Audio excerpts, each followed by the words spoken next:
started. Disclaimer: use these techniques with caution. After all, too much influence might just make you the world's most terrifying cult leader. But hey, at least you'll have a loyal following for a while.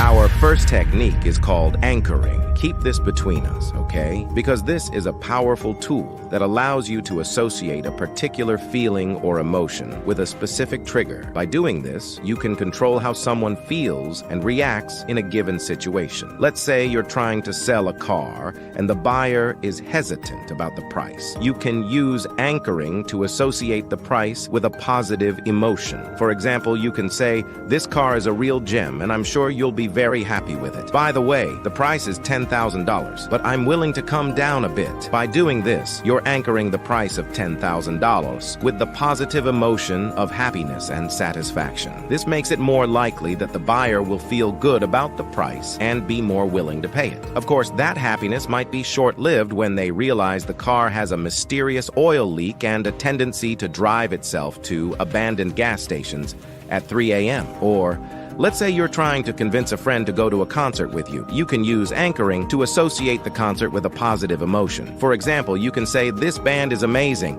and I'm sure we're going to have a great time. By the way, the concert is $100, but I can get us a discount." By doing this, you're anchoring the concert with the positive emotion of a great time and excitement. This makes it more likely that your friend will feel good about the concert and be more willing to go with you. Now, I know what you're thinking. This sounds too good to be true, but trust me, anchoring is a real and powerful technique that you can use in any situation. Just remember to be subtle and don't overdo it, or you might come off as manipulative. And trust me, you don't want to be known as the office manipulator. That's a title that's hard to shake off. Our second technique is called social proof.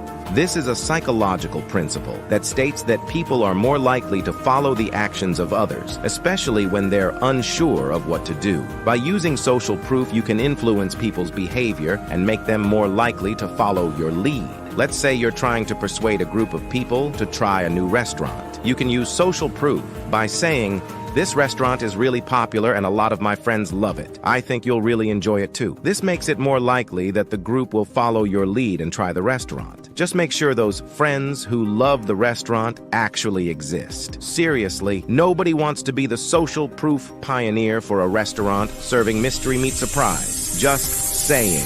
Our third technique is called scarcity. This is a psychological principle that states that people value things more when they're rare or in short supply. By creating a sense of scarcity, you can make people more interested in what you're offering and more willing to take action. Let's say you're trying to sell a product and you want to create a sense of urgency. You can use scarcity by saying, "This product is in high demand and we're running low on stock. If you don't act now, you might miss out on this amazing opportunity." This creates a sense of urgency and makes people more likely to take action. This tactic is especially effective when selling something truly scarce, like internal organs on the black market. Scarcity breeds desperation, and desperation breeds very eager customers. Just make sure your product is fresh.